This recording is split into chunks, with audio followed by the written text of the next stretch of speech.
We are taking you back to Chicago, where senior reporter Isaiah Kim Martinez and senior photojournalist Alyssa Newton are preparing for the Democratic National Convention.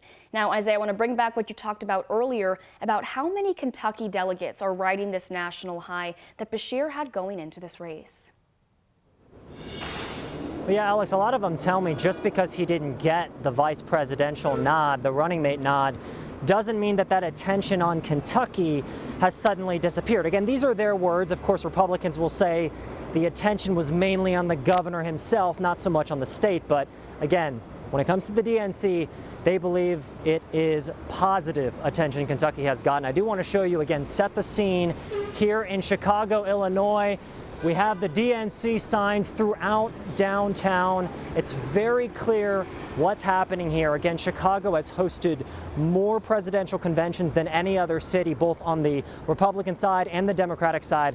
I want to walk over to this here. I want to see if our senior photojournalist Alyssa Newton can paint the picture.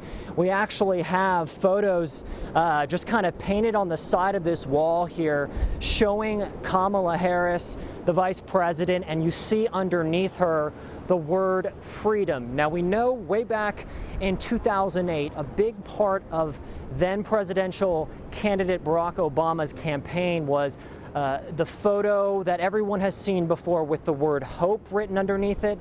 We are seeing a connection try to be made here with Kamala Harris's campaign in sort of a similar vein. And we talked with Kentucky delegates here today. We do want to share some of what they had to say here today.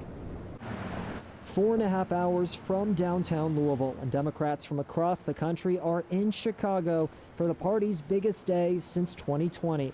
Vice President Kamala Harris set to officially receive the Democratic nomination for president. All the people here that say, oh, Kentucky, that's Andy Beshear. Governor Andy Beshear will be here too, representing Kentucky after a weeks-long bid to be Harris's running mate fell just short. We're really proud to be on the front lines of that, and Kentucky has a great story to tell. Kentucky Democratic Party Chairman Coleman L. Rich tells me the attention made an impact regardless.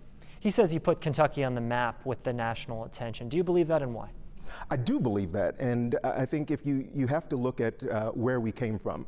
For so long, it's been the Mitch McConnell, Rand Paul, whoever show. Kentucky Democrats for years have played the role of underdog against a Republican-controlled legislature.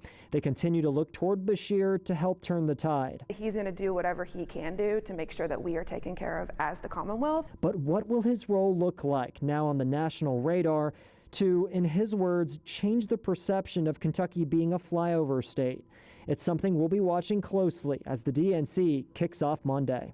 Now, this is not just about Kentucky. Of course, we have already spoken to at least one Indiana delegate who's here, actually from New Albany. So we do want to share their side as well, because, again, some of these Democrats are working up against real Republican strongholds to try to get laws passed, to try to make movement. We're going to hear again from the Indiana side. That's coming up here at 11 o'clock tonight. Alex.